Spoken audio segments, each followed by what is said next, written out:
The Legend of Zelda Breath of the Wild changed the Zelda franchise to a degree that we can now safely say that once you go Breath of the Wild, you don't go back. Which, let's be honest, is true, as the sales numbers of this open world masterpiece have gone far beyond the over 200 Game of the Year awards it won in 2017 and 2018 around the world. But one aspect that made open world Zelda such a resounding success is the controls, or more specifically, the incredible implementation of the Wii U and Switch controller layout and gameplay commands, making everything from running, jumping, paragliding, climbing, room blasting, horse calling, shield surfing, and dual analog camera perfection possible. It is just that some of these are likely to change in the sequel.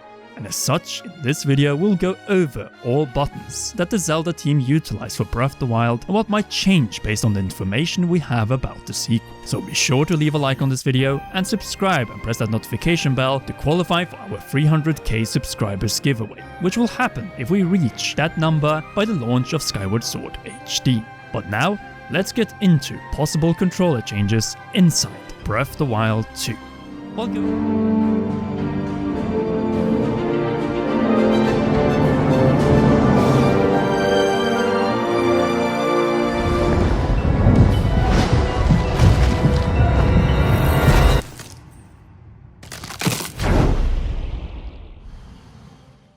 While going over the control changes of Breath of the Wild, we'll consider both Link and towards the end Zelda, as she might also have a role to play. But we're starting with the analog sticks, which based on movement and camera control will likely not change, but pressing them down might result in a different response. Well, at least for the right analog stick button. Crouching is likely staying the way it was in Breath of the Wild, but the scope on the Sheikah Slate for looking into and zooming into the horizon and placing visible pins that we can follow might go away. Why? As the reveal is hinting that Sheikah technology may no longer be functioning upon Ganondorf's resurrection, and with it, the Sheikah Slate. And that item was mapped to a number of buttons in Breath of the Wild. Which brings us over to the possible greatest change to the controls in the entire sequel. The potential lack of the Sheikah Slate, which would turn the minus button into a freed up button, as this one served for the Sheikah map of Hyrule, the image album, and Hyrule Compendium. Oh, and obviously the selection of the 6 runes plus Master Cycle 0 if you completed DLC 2. Though these could also be selected through the D-pad buttons, which we'll get back to after going over what could replace the functionality of the minus button Sheikah Slate. Most obvious will be another map, but in a less technical and more organic, perhaps even painted style. Something we also suggested in our map changes video. Then there could be some Farron, Barbarian or Zona related features, which also could be mapped to other buttons. So let's get over to the D-pad, or actually let's cover the plus button first, as it is in the same shape as the D-pad buttons and the D-pad on the Pro controller. This one featured our inventory of everything we collected and bought during our adventure log, detailing our progress in the main quest, shrine quests, side quests, and memory recollection. And finally, system settings like save, load, options, ability controls, DLC, and return to the title screen. Plus basic controls that we are going over in this video. It probably goes without saying that the plus button, as the menu and options button in most Switch games, will based on all indications remain unchanged in the sequel. The same cannot be said about the D-pad or D-pad buttons if you play with the Joy-Cons, as one of these is likely to change. Not the right and left would change sword and shield buttons, and most likely also not the D-pad down whistle, but the select rune up D-pad button, with possible no Sheikah tech, no Sheikah Slate, and no Sheikah runes. Personally, I would hate this change without a green soul replacement, but that doesn't tie to controls but rather the impact of the runes. And to be fair, I'm a little uncertain as to what could replace the runes on this particular button, apart from say Link's green hand equivalent, as based on the concept art of unused ideas. Oh, and still amiibo functionality, possibly, as the amiibo bonuses were great in Breath of the Wild. That covers the D-pad or D-pad buttons if you prefer, but we still have 3 buttons to go over on the left Joy-Con or side of the controller. The capture button, which much like the right go to home button, which is tied to the Switch system itself, and will definitely not change the L, use rune and ZL focus, and when shielding a shield defend button.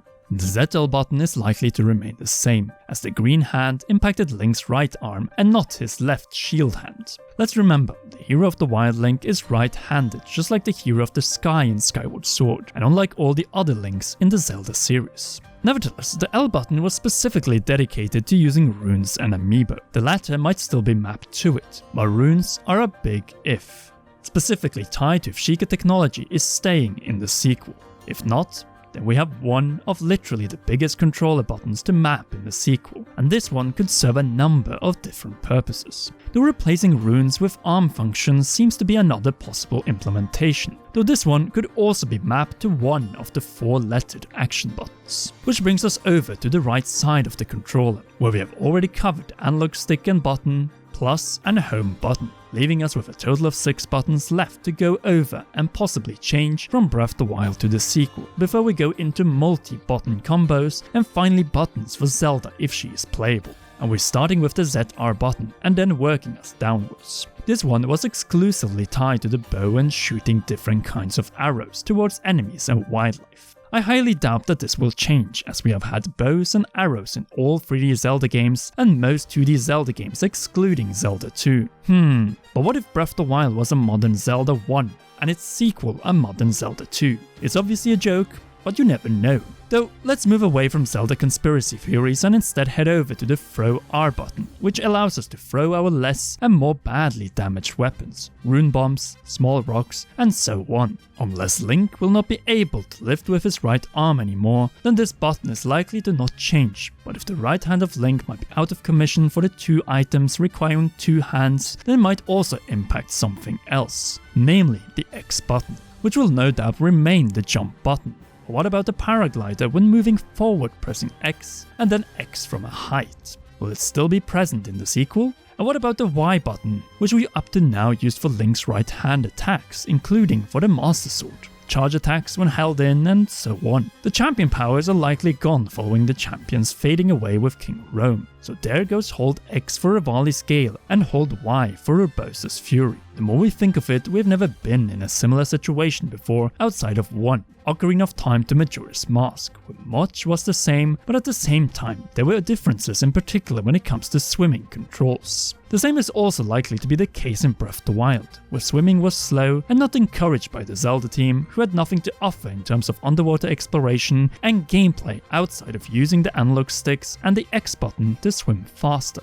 That was all we had to say about swimming in Breath of the Wild, as we expect these controls to get more complicated in the sequel with possible underwater gameplay added. But we're still not done with the action buttons, as on land we had plenty of ability of controls or simply button combo actions. This included the ZL guard, X jump and A button to shield surf, ZL target enemy, backpedal and jump backflip, side hop combined with ZL, and a parry perfect shield guard to take down guardians. All of these combos are not tied to Link's right arm, and thus should make a return in the sequel. So which buttons could change purpose after going over all 18 of them and ability controls? The press R analog stick for the Sheikah scope, minus button for the Sheikah slate map, runes, album and Hyrule Compendium, up D-pad for changing runes, and the L button for using runes. Then we have the buttons which will keep the basic function but might have a different secondary function, which includes the R throw button, the X button for bringing out the paraglider. I for one love this helicopter arm concept for moving around with Zelda, even though we have seen her using a paraglider in Age of Calamity.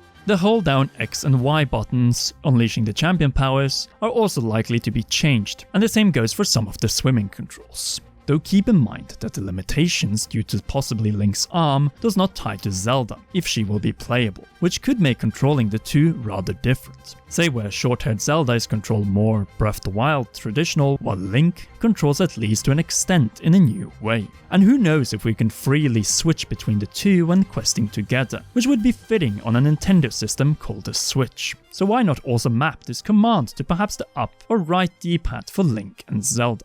This is obviously exploration of control change possibilities, but I haven't seen anyone make a video like this before, despite Breath of the Wild's massive overhaul of the traditional Zelda controls and utilizing all of the Switch's buttons to specific purposes in the game. Yes, we haven't talked much about the A button, which is obviously the action button, since there wasn't much to talk about it. And as for the B button, we'll still need to put away our items and most likely sprint when we also push the left analog stick forward, even though we might see a new implementation of stamina in the sequel. Seriously, the Zelda team are masters at utilizing the Switch controller, and I'm certain they will continue doing so in the sequel. Anyhow, please leave a like and share this video so that more people can watch it, and even better, subscribe and press that notification bell and again for all notifications to qualify for our 300k subscribers Switch giveaway. A big thanks as always goes to all our patreon.com/commonrealm patrons, and in particular our royal producer Charles Shash. Oh, and please enjoy one or both of these two awesome videos.